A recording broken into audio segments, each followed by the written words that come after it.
नमस्कार साथियों, आप लोग कैसे? उम्मीद करते हैं आप लोग अच्छे होंगे। तो स्वागत है आपका अपना YouTube channel study with answer में। आज के इस वीडियो में हम वन लाइनर सामान्य अध्ययन बताएंगे। वन लाइनर जो है वो सामान्य अध्ययन का है, जो कि काफ़ी इंपॉर्टेंट है। अगर आप बीपीएससी या बीएसएससी या बीपीएसएससी या सीएसबीसी की तैयारी कर रहे हैं तो ये वीडियो आपके लिए काफ़ी इंपॉर्टेंट रहेगा। तो वीडियो को शुरू से लास्ट तक देखते रहिए। इसमें सामान्य अध्ययन जो कि वन लाइनर रहेगा। तो चलिए शुरुआत करते हैं क्वेश्चन नंबर 1 से। क्वेश्चन नंबर 1 में कह रहा है कि भारतीय राष्ट्रीय कांग्रेस ने किस वर्ष पूर्ण स्वराज का प्रस्ताव पारित किया।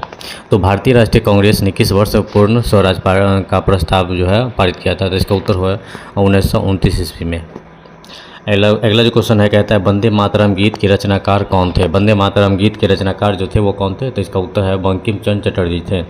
अगला जो प्रश्न है वो कह रहा है कि पाकिस्तान का अलग राज्य आंदोलन का नेतृत्व किसने किया। तो पाकिस्तान का अलग राज्य आंदोलन का जो नेतृत्व किया था वो किसने किया था। तो इसका उत्तर हो जाएगा मोहम्मद अली जिन्ना ने किया था। अगला जो प्रश्न है ध्यान देंगे, कहता है भारतीय राष्ट्रीय कांग्रेस की स्थापना कब हुई। भारतीय राष्ट्रीय कांग्रेस की स्थापना जो हुई वह कब हुई। तो इसका उत्तर हो जाएगा 1885 ईस्वी में। अगला जो प्रश्न कह रहा है कि कौन से प्रसिद्ध भारतीय नेता जो सीमांत गांधी के नाम के रूप में जाने जाते हैं। सीमांत गांधी के रूप में जाने जाते हैं। तो कह रहा है भारतीय नेता कौन है जो सीमांत गांधी के नाम से जाने जाते हैं। तो इसका उत्तर है खान अब्दुल गफ्फार खान को ही सीमांत गांधी के नाम से जाने जाते हैं। चलिए अगला प्रश्न देखते हैं। अगला जो प्रश्न है कह रहा है द्वितीय विश्व युद्ध के समय ब्रिटेन का प्रधानमंत्री कौन था। द्वितीय विश्व युद्ध का समय जो था उस समय जो है ब्रिटेन का जो प्रधानमंत्री था वो कौन था। तो इसका उत्तर है विंस्टन चर्चिल थे। अगला जो प्रश्न कहता है सीन नदी किस नगर से होकर बहती है। सीन नदी जो है वो किस नगर से होकर बहती है। तो इसका उत्तर है पेरिस से। ठीक है, किस नदी से होकर बहती है तो पेरिस से बहती है। अगला जो प्रश्न कहता है गोबी मरुस्थल कहाँ है। गोबी मरुस्थल जो है वो कहाँ है। तो इसका उत्तर है चीन और मंगोलिया में जो है गोबी मरुस्थल पाए जाते हैं। अगला जो प्रश्न कहता है सुएज नहर किसको जोड़ती है। तो सुएज नहर जो है किस को जोड़ती है। तो इसका उत्तर है भूमध्य सागर को लाल सागर से जोड़ती है। कौन सा। तो सुएज नहर। अगला प्रश्न कह रहा है बिहार राज्य की देशांतरों के मध्य स्थित है। तो बिहार राज्य किन देशांतरों के मध्य स्थित है। तो इसका उत्तर है लगभग 84 डिग्री पूरब से 88 डिग्री पूरब तक। अगला प्रश्न कहता है कि मुंडा जनजातियाँ अधिकांशतः कहाँ बसती है। तो मुंडा जनजाति जो है वो कहाँ बसती है मुख्यतः। तो इसका उत्तर है झारखंड में। इसका उत्तर क्या है झारखंड में। चलिए अगला प्रश्न देखते हैं। अगला जो क्वेश्चन है ध्यान देंगे, कह रहा है कि समुद्र तल पर पृथ्वी के केंद्र से सबसे निकट स्थान कौन सा है। तो समुद्र तल पर पृथ्वी के केंद्र से सबसे निकट यानी सबसे नज़दीक स्थान कौन सा है। तो इसका उत्तर है उत्तरी ध्रुव। क्या है तो उत्तरी ध्रुव में है। आप लोग याद रखेंगे। अगला प्रश्न कह रहा है कि बड़ी लाइन की दो पट्टियों के बीच दूरी कितनी होती है।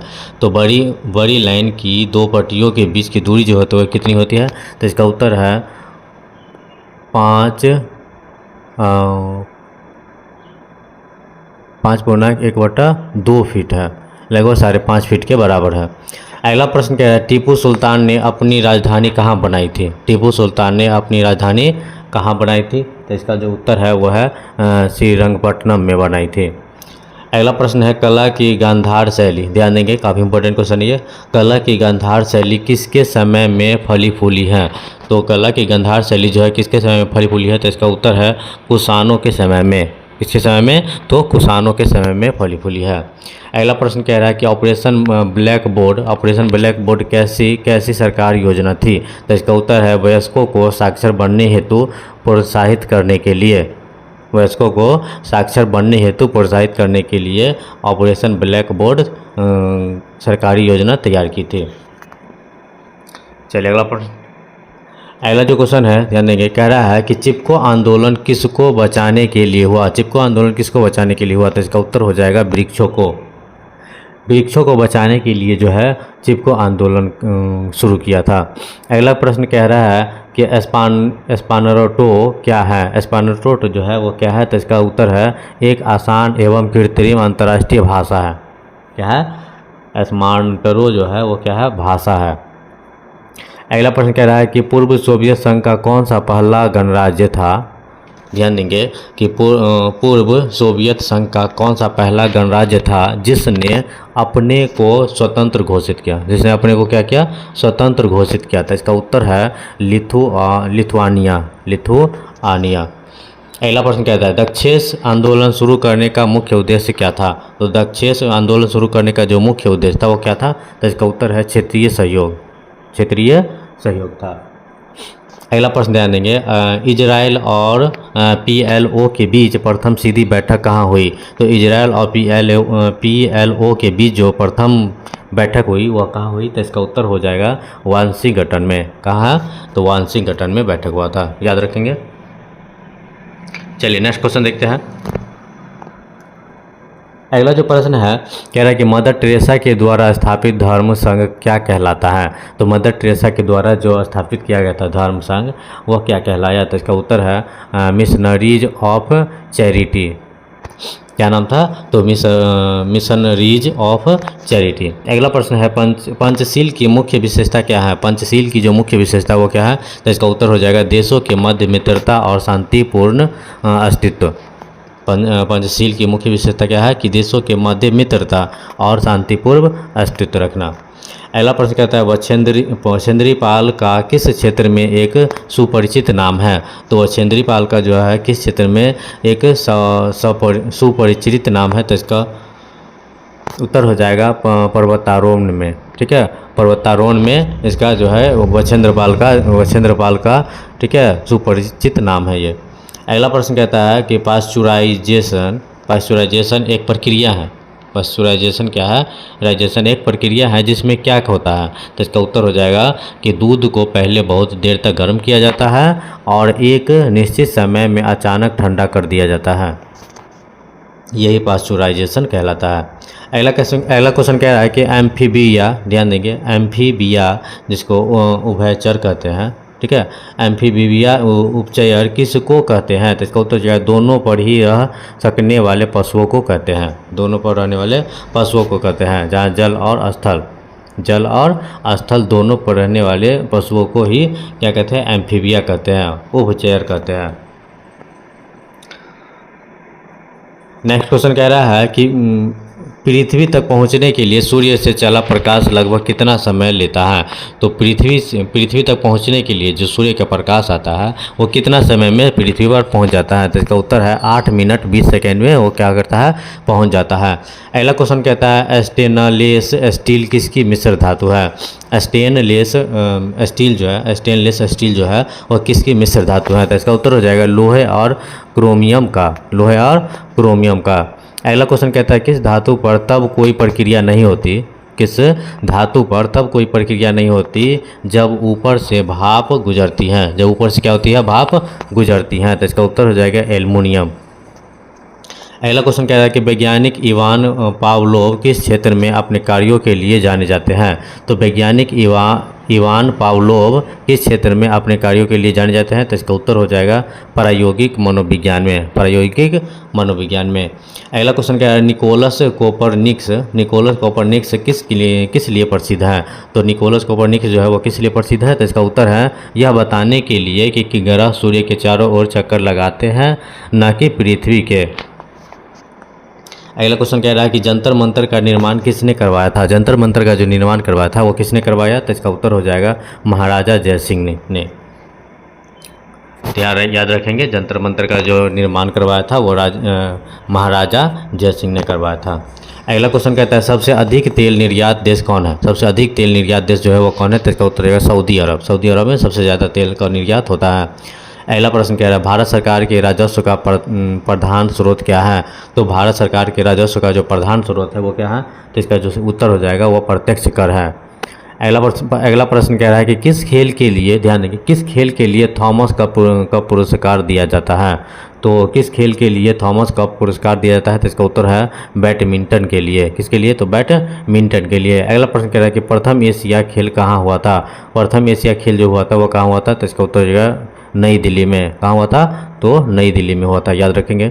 अगला प्रश्न कहता है संसार का सबसे बड़ा स्टेडियम, ध्यान देंगे, संसार का सबसे बड़ा स्टेडियम कहाँ उपस्थित है? तो इसका उत्तर है स्लोवाकिया में,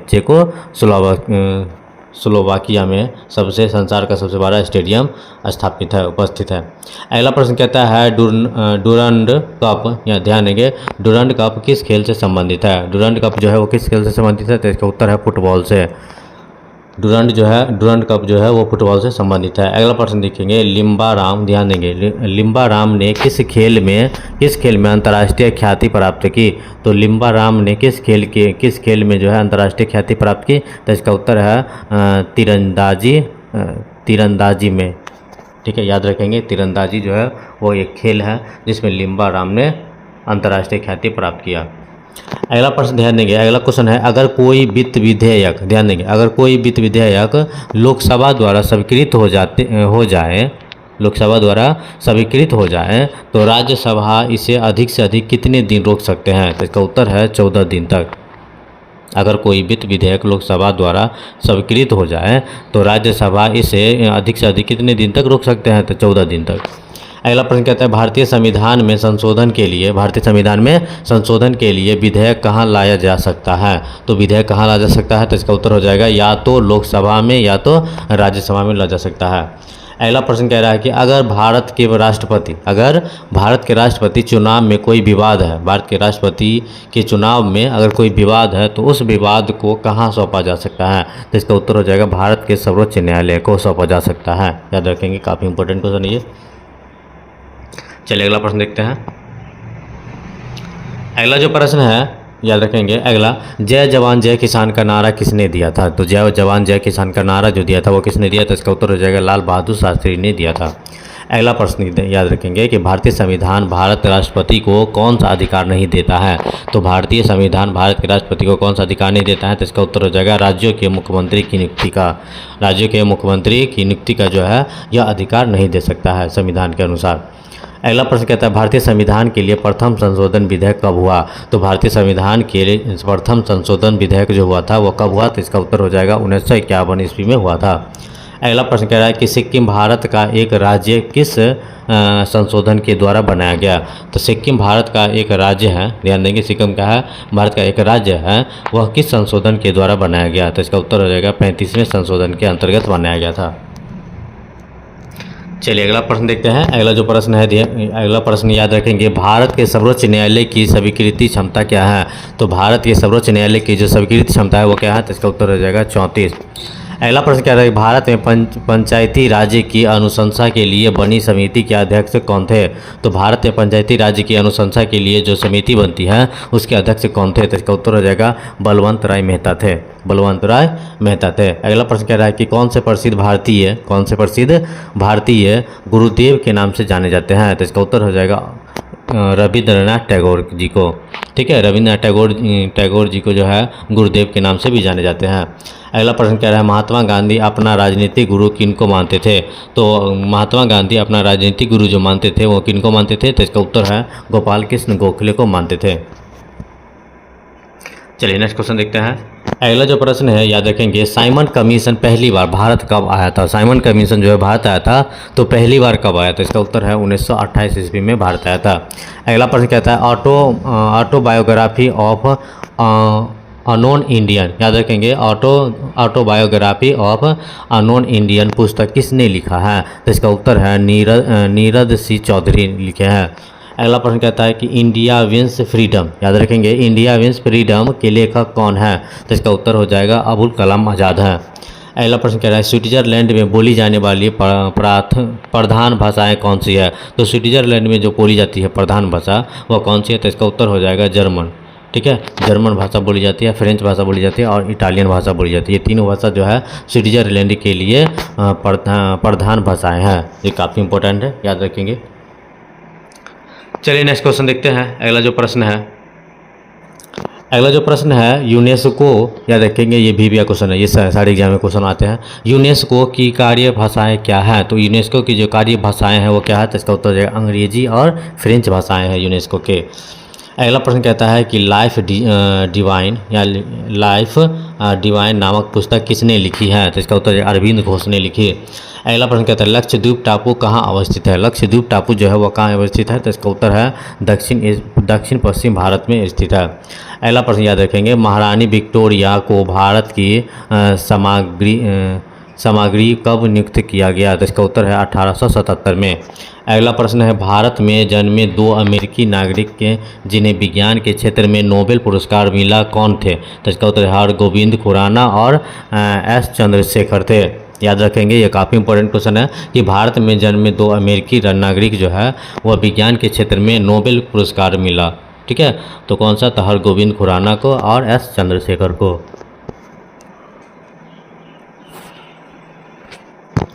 अगला प्रश्न देखते हैं। अगला प्रश्न कहता है परमाणु ऊर्जा में भारतीय कार्यक्रम के जनक कौन है? तो परमाणु ऊर्जा में भारतीय कार्यक्रम के जनक जो है वो कौन है? तो इसका उत्तर है एच जे भाभा। अगला प्रश्न, अंतरिक्ष विज्ञान पर अनुसंधान और विकास का श्रेय किनको जाता है? तो अंतरिक्ष विज्ञान पर जो है अनुसंधान और विकास का श्रेय जो जाता है वो किनको जाता है? तो इसका उत्तर हो जाएगा विक्रम साराभाई को जाता है।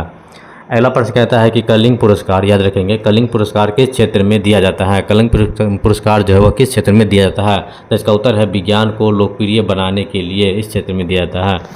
अगला प्रश्न है, एक वयस्क भारतीय हाथी का भार लगभग कितना होता है? एक वयस्क भारतीय हाथी का जो भार होता है वो कितना होता है? तो इसका उत्तर हो जाएगा 1000 किलोग्राम होता है। अगला प्रश्न याद रखेंगे, कह रहा है वैज्ञानिक अल्बर्ट आइंस्टीन किसके लिए प्रसिद्ध है? तो वैज्ञानिक अल्बर्ट आइंस्टीन जो है वो किसके लिए प्रसिद्ध है? तो इसका उत्तर है प्रकाश विद्युत प्रभाव के लिए प्रसिद्ध है। अगला क्वेश्चन है, शीघ्रोत्पादी रिएक्टर एक बिजली पैदा करने वाला नाभिकीय रिएक्टर जो किस प्रक्रिया में बिजली उत्पन्न करता है? तो इसका उत्तर है विगलन प्रक्रिया के द्वारा। वीडियो अच्छा लगे वीडियो को दोस्तों शेयर कीजिए। धन्यवाद।